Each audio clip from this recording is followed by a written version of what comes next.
Chocomucho, hindi pa rin magawang makapasok sa finals. Mga fans, ang daming nakitang mali. Mga inaasahan ni Sisi na titimbang sa opensa, anyari, ligwak at kinapos pa rin sa huli. Ano nga ba ang nangyari sa bakbakan? Pero bago pa man ang lahat, huwag mo namang kalimutang mag-subscribe at i-spike ang notification bell para lagi kang updated sa mga valuable ganap. Hindi pa rin nakabawi ang Chocomucho sa laban nila kontra sa Vietnam 2 na umabot sa nakakahingal na 5-setter match sa score na 25-18, 18-25, 25-12, 22-25 at 15-5 sa 2023 VTV Cup Semifinals sa Lao Cai in Vietnam. Isang pambihira na namang performance ang ipinakita ni Sisi Rondina na nagtala lang naman ng 21 big points sa semis dahilan upang siya ay makilala pa ng husto sa Vietnam. Pero hindi naging madali ang naging laban ng mga Flying Titans dahil umpisa pa lang madami na ang nakapansin sa mga sunod-sunod na mga kamalian sa laban, lalong-lalo na sa rotation. Habang si Sisi, laban na laban naman sa bakbakan. Kaso nga lang, mga inaasahan niyang titimbang ay hirap makaporma sa mga depensa ng kalaban.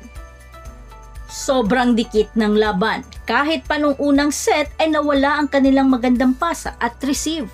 Kaya Wong, hirap makaset sa spikers. Wala rin ang connection nila ni Nunag dahil sa kanilang poor passing.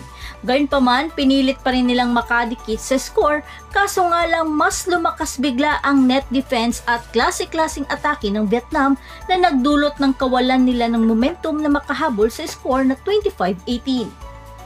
Sa second set, nag-ala Beach Valley na si Sisi Rondina. Mapa-opensa at depensa, kabog na kabog ang lahat sa kanyang ipinakita. Habang si Viray, off naman ang laro nito at hindi makapatay ng bola.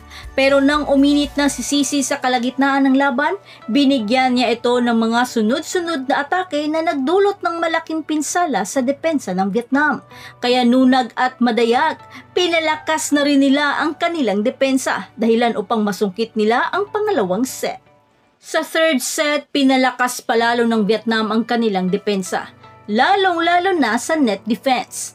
Kaya halos mga spikers ni Wong di makapasok. Pero si Sisi lang ang maaasahan nila this time dahil sa kanyang mga pambihirang mga atake.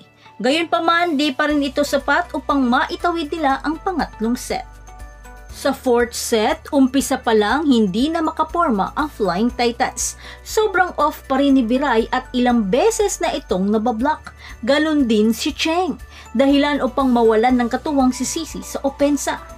Pero nang nagising na si Viray, unti-unti na nila itong nahahabol ang score.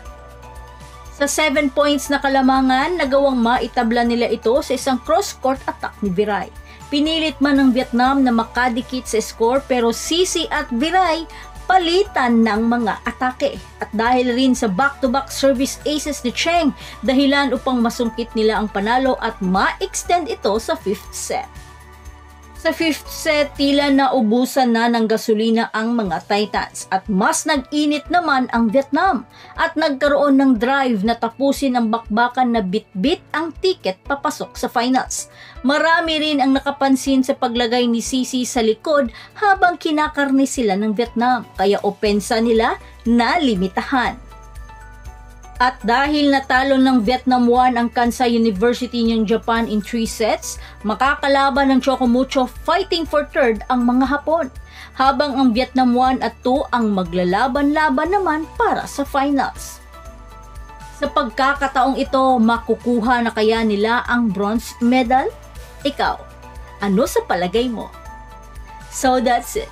Thanks for supporting this channel and please don't forget to like and subscribe and spike the notification bell para lagi kang updated sa mga valuable ganap. And thanks for watching!